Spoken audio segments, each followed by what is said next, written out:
Bonjour à tous et bienvenue, nous sommes en direct et nous sommes ravis d'être avec vous. Je dis nous parce que je suis bien accompagné aujourd'hui. C'est un directeur artistique de renom qui est avec moi et on va découvrir sa carrière. Vous l'avez peut-être déjà vu chez Jackie, Mathieu Boulin est avec moi aujourd'hui. Bonjour Mathieu. Bonjour Olivier. Ravi de te rencontrer. Merci. On va parler de ta carrière, on va parler de ta passion, la passion qui est un petit peu autour de nous et c'est un petit peu Noël aujourd'hui, avant l'heure. Il y a des cadeaux partout. Hein. Tu es venu avec un sac entier. On va parler de ton métier parce que c'est ça ton métier, c'est de rééditer, d'éditer ces albums magnifiques avec des artistes de talent, parfois un petit peu moins connus pour certains. Mais toi, tu as cette passion qui permet d'aller chercher l'artiste, d'aller chercher le talent parfois oublié. Oui. Tu es capable de tout. Tu vas même dans les caves des artistes parce que ça, Oui. j'ai eu l'info, notamment avec Sophie Darel qui m'a raconté ça. C'est vrai. Et pour nous faire partager ces musiques, ces chansons, surtout éviter qu'elles soient oubliées parce que ça peut arriver ça. aussi. Les chansons, elles doivent continuer de vivre d'une manière ou d'une autre et Marianne Mélodie permet, avec la réédition, de réhabiliter des noms quelquefois méconnus et oubliés, mais surtout de sauver de l'oubli des centaines et des milliers de chansons qui datent des années 20, 30, 40 jusqu'aux années 80. Voilà, donc le principe même de Marianne Mélodie, c'est le patrimoine enregistré. On restaure les disques, les bandes, tous les supports originaux et on les remet à disposition par le biais du CD et quelquefois du téléchargement. Ah oui, parce que maintenant on va aller de plus en plus vers le Mais un téléchargement. CD, c'est plus joli. Mais c'est vrai que c'est plus. Ouais. Et le vinyle, c'est encore plus joli. Mais Alors ça, le vinyle oui. revient, oui, effectivement. Ouais. C'est pas dans les projets? Non, parce que pour plusieurs raisons. D'abord, les gens qui achètent ce genre de répertoire n'ont pas forcément la platine vinyle, tu vois, pour se remettre au vinyle, si je puis dire. Et puis, le son d'un CD est quand même beaucoup plus pur. Il n'y a pas de grésillement ou de craquement que peut avoir un vinyle. Donc, je préfère rester quand même sur ce support-là qui est beaucoup plus sympathique au niveau de la qualité sonore. Voilà. Et puis le téléchargement aussi, la Et on met qualité est beaucoup bonne. plus de choses aussi Oui, sur un CD. que sur un disque. Voilà. Très bien. On va revenir à tes débuts. C'est gentil. Je balance ton âge ou pas? À 43. Voilà. T'es tombé dedans tout de suite, hein. Oui. Toujours avec un tourne-disque Ah avec oui, toi. oui, je passais mes journées assis par terre dans ma chambre à écouter. Alors ça a démarré avec Chantal Goya, Dorothée, Douchka, Lio, Madonna, Jeanne Masse, Mylène Farmer et pouf, Bert Silva, Edith Piaf, Yvette Giraud, Jacqueline François. Il y a eu un basculement, j'avais 10-11 ans et à 14 ans, je commençais mes premières émissions de radio en province, tu vois, pour diffuser, pour partager, pour transmettre cette passion que j'avais en moi des vieilles chansons. Voilà, Mais t'as découvert les vieilles chansons comment? T'as des parents qui étaient... Non, mes parents écoutaient de la musique. On avait une chaîne stéréo à l'époque, évidemment. Et il y avait des vinyles de Dutheil, Sanson, Coluche. Donc évidemment, je me suis nourri avec ces artistes-là, France Gall, Michel Berger. Mes parents avaient bon goût. Ange, un groupe de rock que mon père écoutait beaucoup, Francis Lalanne. Et puis, il y avait des radios à l'époque qui passaient des vieilles chansons le dimanche matin. Alors, je pense que le déclic, il a eu lieu là. Je me suis rendu compte qu'il y avait un monde merveilleux, celui de la chanson française. Et j'ai voulu, si tu veux, avec les petites cassettes, j'enregistrais. Oui. Et l'animateur avait toujours ce défaut de parler avant la fin de la chanson, ça m'énervait. Donc je n'avais pas la fin. Je me suis mis en tête de rechercher les disques originaux, c'est parti comme ça. Et après j'allais chez les voisins, les voisines, je piquais les 45 tours dans les tiroirs, mes grands-mères, enfin tout, parce qu'il y avait vraiment, dans les années 80, un endroit pour les disques et la chaîne stéréo, tu sais, c'était religieux, hein, les albums, 33 tours, Nana Mouskouri, tout ça, j'ai connu, hein, comme tous les enfants des années 80. Donc, c'était beau, voilà. Le rêve est devenu réalité après, quand, par la radio, et puis après, par Marianne Mélodie, j'ai pu en faire mon métier, vraiment. Tu dois avoir une collection à la maison, Oula. toi, c'est impressionnant. Oui, parce que ça remonte aux 78 tours aussi, les disques en cire des années 20 et 30. Et puis tout ce qui existe autour de la chanson, les photos, les affiches, les partitions, tout, vraiment tout m'intéresse à ce niveau-là. Je suis moins dans la collection maintenant, je suis plus dans... j'ai besoin des choses pour faire ça, pour faire les CD. Je garde pas forcément tout, je vais avoir une ou deux idoles où là que je vénère, où je garde tout, comme Mado Robin, qui est une chanteuse d'opéra. Ça, oui, ça, je donne rien. Mais sinon, non, j'ai pas la collectionnite aiguë, quoi. faut pas être pote avec toi le jour où tu déménages, quoi. Ça va être un C'est petit peu lourd. 3 caves à Paris, plus Ah oui. l'appartement, plus, quoi, ouais. Il y en a un peu partout, il y en a encore chez mes parents, enfin, partout. Mado Moulin, tu viens d'en parler. Robin. Robin, pardon. Moi, c'est Moulin. Voilà. Bah tu vois, je connaissais pas. Alors, c'est normal parce que ça date des années 40 et 50. Elle est morte en 60. Ça a été une étoile filante dans le monde de l'opéra français et même mondial, puisque aux États-Unis, en URSS, ils ne voulaient pas la laisser partir tellement elle avait une voix extraordinaire. On disait d'elle la voix la plus haute du monde parce qu'avec son gosier, elle arrivait à chanter des notes qu'aucun compositeur n'avait pensé un jour pouvoir écrire, puisque voilà, contre si bémol, contre ut, enfin des choses. J'ai apporté un petit extrait pour que Et oui, voilà. on j'ai s'en rende découvert mieux grâce compte. à toi parce que franchement, je l'avais jamais entendu. C'est extrêmement impressionnant. On l'écoute? On l'écoute et voilà, Voici. on en parle après. Un petit extrait, écoutez. Les clochettes de l'Acmé.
Notre ingé son n'avait jamais entendu ça. Corentin, c'est son dernier jour en plus. Il finit En beauté. en beauté. Tu vois, C'est incroyable cette voix. C'est absolument merveilleux. J'avais toujours en moi ce goût des voix hautes, comme un genre en soi. J'aime les ténors légers, les sopranes coloratours, ce qu'elle est donc. Et puis j'ai découvert Mado Robin, j'avais 14 ans. J'ai lu ça, La voix la plus haute du monde. J'ai dit tiens, ça m'interpelle. Et j'ai écouté un disque d'elle, L'air des clochettes, et j'ai compris, j'ai eu la révélation de toute ma vie. J'ai dit, j'ai trouvé la voix VOIX, n'est-ce pas, et en plus française. Donc déjà, j'étais vachement fier. Je me suis dit, waouh, on a eu la voix la plus haute du monde en France, carrière internationale, 15 ans de carrière, morte à 41 ans d'un cancer du sein. Mais pendant les 15 années où elle a chanté sur la planète, elle a laissé un souvenir, mais incroyablement émouvant. Tous les gens que j'ai rencontrés qui ont connu Mado pleurent. C'est-à-dire, dès qu'ils parlent d'elle, ils sont émus aux larmes. C'est fou. J'ai rencontré sa répétitrice qui avait presque 100 ans. Ève Ruggieri m'en a parlé. Les artistes avec qui elle chantait à l'opéra, enfin ceux qui étaient encore vivants à l'époque, puisque j'ai réalisé un film sur elle en 2010 pour les 50 ans de sa disparition. C'était un être pur et elle avait la voix pure comme elle était elle, quoi. C'était la simplicité même, absolument pas star, pas diva du tout et très généreuse dans tout ce qu'elle était. Alors du coup, j'ai voulu rencontrer sa famille. J'ai rencontré sa nièce, j'ai rencontré la fille de Mado qui s'appelle Michel, qui est toujours vivante et ensemble, tous ensemble, nous avons fait un musée à Yzeure-sur-Creuse en Touraine. Et la passion ne s'arrête pas là. J'ai voulu qu'un endroit à Paris porte son nom. Et depuis 1 an ou 2, il y a un centre culturel rue Rostropovitch dans le 17e qui s'appelle Centre Paris Anime Mado Robin parce qu'elle a habité le 17e et elle est morte rue Ampère dans le 17e. C'est la femme de ma vie, Mado Robin. Voilà. Et ça a démarré, le hasard a voulu que le directeur de Marianne Mélodie, Stéphane Gonon, cherchait il y a 20 ans quelqu'un pour faire un CD de Mado Robin parce que il y avait une demande de la clientèle. Et quelqu'un lui a parlé de moi en disant « Oh, je connais un petit jeune, il adore Mado Robin, il a tous ses disques, tu devrais le contacter. » Et ça s'est passé en l'an 2000. Bon, j'ai fait le CD de Mado Robin, je suis monté à Paris avec mes vieux disques sous le bras, je suis allé en studio et le CD est sorti, il a super bien marché. Donc je suis rentré en contact avec Marianne Mélodie grâce à mon étoile Mado Robin, tu vois. Et tu y es toujours. Et en 2003, on m'a embauché parce que j'ai fait un autre CD qui a eu un prix, qui a eu l'Orphée d'or de l'Académie lyrique, blablabla. Et là, on m'a embauché, j'y suis toujours effectivement, et très heureux d'y être parce que depuis toutes ces années, je crois qu'on a sauvé 100 000 chansons, tu vois, c'est pas rien. Hein. C'est ce que j'ai lu, 100 000, c'est énorme. Alors, Marianne Mélodie, c'est aussi cette revue et ce catalogue dans lequel on va pouvoir choisir les artistes. Il y en a combien des artistes? Tu les as comptés, tu sais à peu près combien d'artistes? On ne peut pas. Le catalogue de Marianne Mélodie, donc c'est qu'on peut recevoir gratuitement à la maison. C'est évidemment, on vend les produits qu'on réalise nous, mais aussi on distribue tous les autres, tous les copains, Universal, Warner, Sony, Vagram, tout le monde. Donc ça veut dire qu'on y retrouve à la fois les CD qui sont des artistes actuels, mais aussi les DVD. Donc on peut y retrouver les séries télé, les pièces de théâtre, les shows à la télévision, les spectacles musicaux, les documentaires, en veux-tu, en voilà. Marianne Mélodie, c'est vraiment, on est comme on dit au cœur du divertissement et de l'émotion, c'est vraiment tout un patrimoine extraordinaire remis à disposition pour que les gens puissent voir et entendre ce qu'ils ont aimé et ce qu'ils aiment toujours. Que l'on voit là à l'image, toutes ces magnifiques compilations, Lynn Renaud, Annie Cordy, on a Carlos aussi. Alors il y a beaucoup d'artistes que je suis allé chercher. Régine, il y a même un boa dedans, je crois il est où? On va l'ouvrir juste pour voir, pour montrer celui de Régine, qui c'est un bel objet déjà. Quand tu l'ouvres, tu as les CD qui sont posés sur le boa de Régine, le boa en plume de la grande Zoa. C'est génial. Régine, c'est une de mes grandes chéries intimes, femme exceptionnelle. Annie Cordy aussi, que j'ai vraiment très très bien connue. Ça a été ma première rencontre artistique en 2004. Ça m'a boosté parce que une femme d'une simplicité pareille, d'une gentillesse extrême. Et puis après, Lynn Renaud, avec qui on a fait l'intégrale, effectivement. C'est vraiment très fort de rencontrer des personnalités aussi célèbres et de travailler avec ces femmes ou ces hommes-là. Et puis maintenant, on s'oriente aussi vers je veux utiliser les chansons pour qu'elles nous donnent un message, parce que c'est important aussi de rappeler certaines choses. Les chansons ne sont pas nées par hasard. Et là, depuis 2 ans, on sort des compilations à dimension humaine.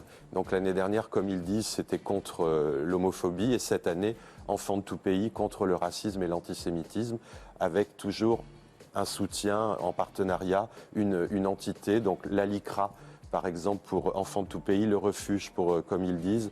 Ça aussi, c'est très important parce que aujourd'hui encore, on souffre de la haine des autres. Voilà. Et ben justement, on va en parler parce qu'il y a une bande-annonce pour parler de la LICRA notamment. Je vous propose de la découvrir. Alors l'album est ici, Enfants de tout pays, avec une bande-annonce avec des artistes incroyables à l'intérieur. Enrico Macias, bien sûr, Serge Gainsbourg, Claude Nougaro.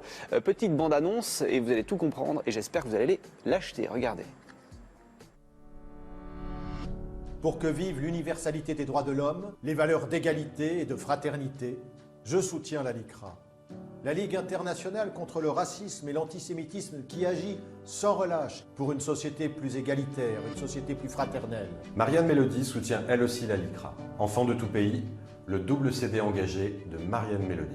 Ce label atteste de son engagement contre les discriminations et s'engage à reverser 1 € par CD vendu au profit de la LICRA, association reconnue d'intérêt général.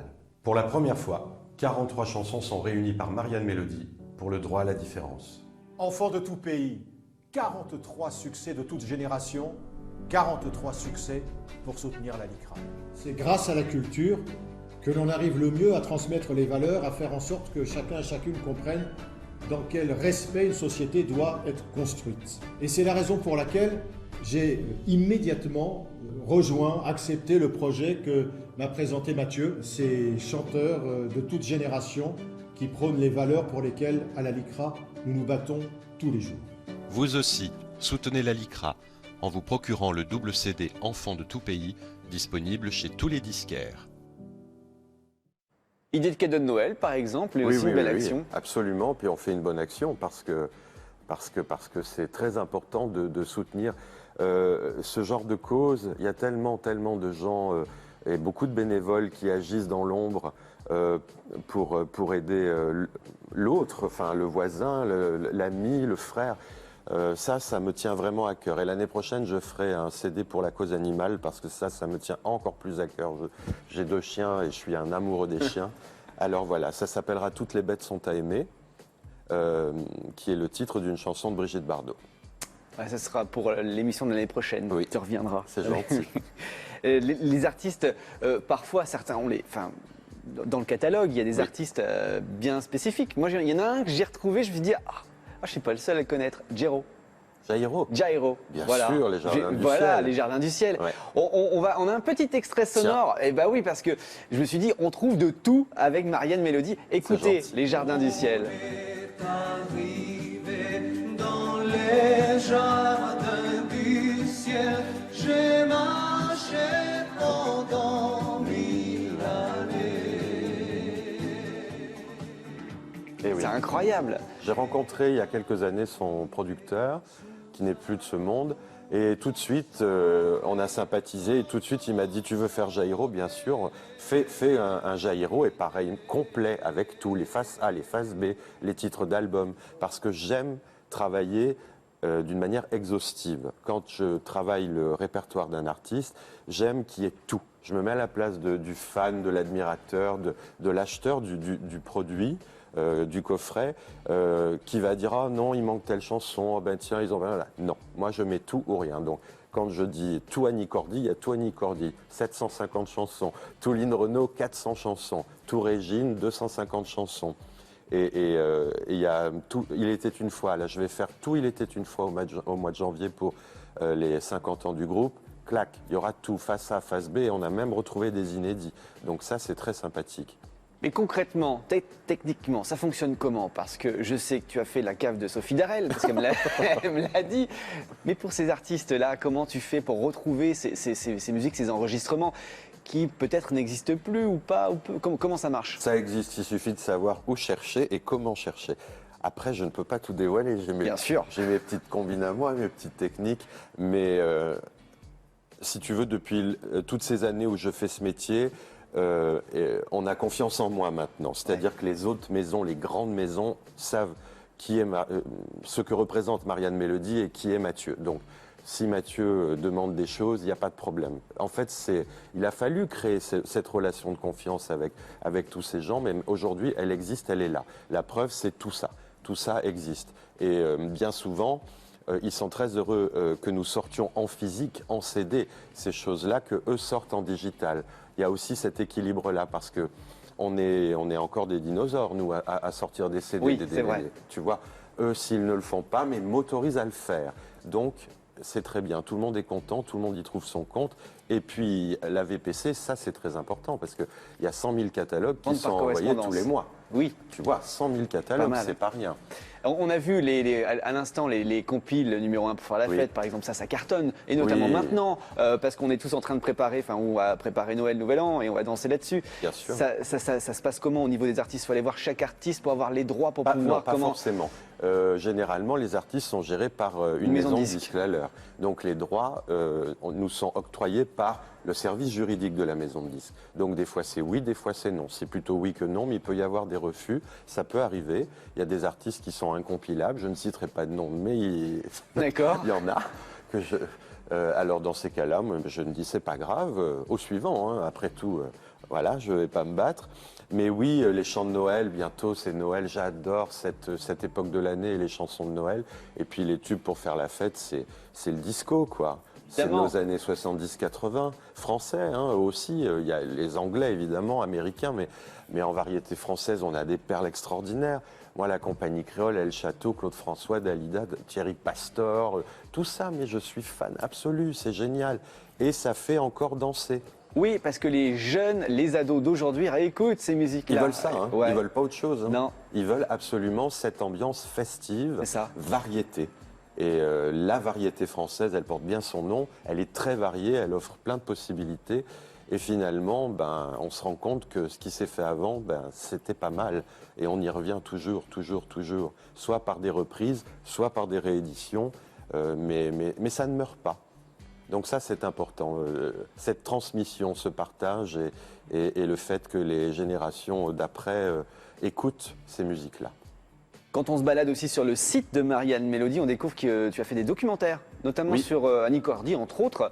Annie Cordy, oui. L'élégance populaire. Mmh. On a un petit extrait, le teaser de ce documentaire, pour mieux connaître la vie des artistes, et notamment, là en l'occurrence, celle d'Annie Cordy. Regardez.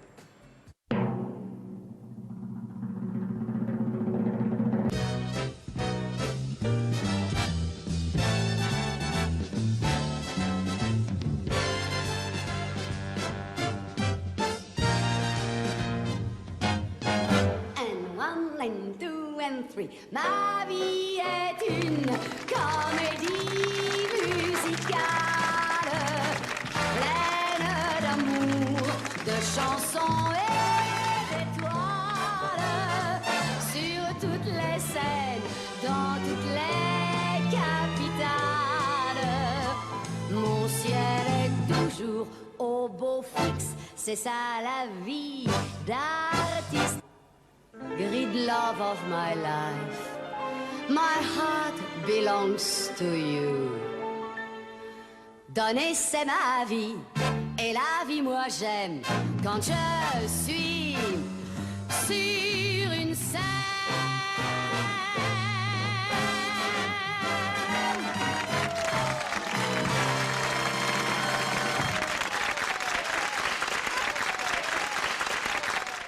C'est extrêmement varié et donc voilà, le DVD est C'est très disponible. émouvant parce que Oui. vraiment pour moi, Annie Cordy, ça a été la bonne fée de Marianne Mélodie. Hein. Ça a été la première artiste à croire vraiment en nous, pas à nous parrainer, tu vois, mais enfin, je me souviens en 2004, à Noël, on lui a dit, est-ce que tu serais d'accord pour te déguiser en Père Noël et faire la couve du catalogue? Elle a dit oui tout de suite. Et hop, on est allé chez elle, c'était à Bièvre à l'époque. Elle avait tout préparé, le sapin, le costume, et on a fait des photos en Père Noël, enfin, d'une gentillesse, d'une simplicité incroyable. Et on a même fait une croisière ensemble. Plein de choses, c'est des moments forts. Ces artistes sont formidables. Marie-Paul Bell, que j'adore, Alice Donna, que j'adore, Serge Lama, qui a été un amour. Tous ces gens, c'est la famille.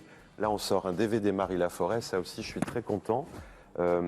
Parce qu'il n'existait pas de DVD regroupant les grands succès de Marie Laforêt. Donc là, on travaille avec l'INA, évidemment. L'INA, mais aussi les archives belges et luxembourgeoises, CNA et Sonuma, pour, tu vois, élargir l'offre, parce que nos adhérents aiment entendre, mais ils veulent aussi voir leurs artistes, tu vois, comme ils étaient à la télévision à l'époque. Jeunes, beaux, bien habillés, bien coiffés. Ouais. C'est une autre époque, c'est une époque d'élégance. Et Annie Cordy représente absolument ça, l'élégance populaire. La voilà. Hop Ah là, oui. Annie Cordy, La magnifique. Demandez à recevoir Marianne Mélodie pour pouvoir avoir une belle sélection pour Noël par exemple. Ça fera plaisir à tout le monde. Moi j'étais ravi de te recevoir pour adorable. en parler. Merci. On pourrait en parler pendant des heures parce qu'il y en a des artistes Rick Hazara, autour de nous. Edith Piaf, l'Eurovision, Michou, Montmartre. Les disques flèches aussi, Claude François. Oh là là, il y en a trop. Il y en a énormément. Merci en tout cas. Donc bonne continuation à toi. Tu nous tiens au courant de la suite Oui. avec toutes les nouveautés. Et puis on va continuer d'écouter les belles chansons pour que la musique française ne meure pas. Écoutez, tout ça, c'est beau. Jackie sera là tout à l'heure en direct, c'est à 17h25 et puis à partir de lundi prochain, il sera à 17h30. Il change d'horaire, Jackie, en pleine forme évidemment. La voyance, ce sera avec Victoire tout à l'heure à 14h. Le grand retour d'Isabelle, ce sera à mes côtés lundi en direct midi 40. Et puis on embrasse bien fort Corentin qui a été notre ingé son pendant quelques mois, qui a très bien travaillé et qui s'en va aujourd'hui. Donc merci à toi Corentin. Merci Mathieu beaucoup. Merci infiniment Olivier. D'être venu. Vraiment. Et on se retrouve donc tout à l'heure à 14h. Bon appétit avec IDF, hein. À tout à l'heure.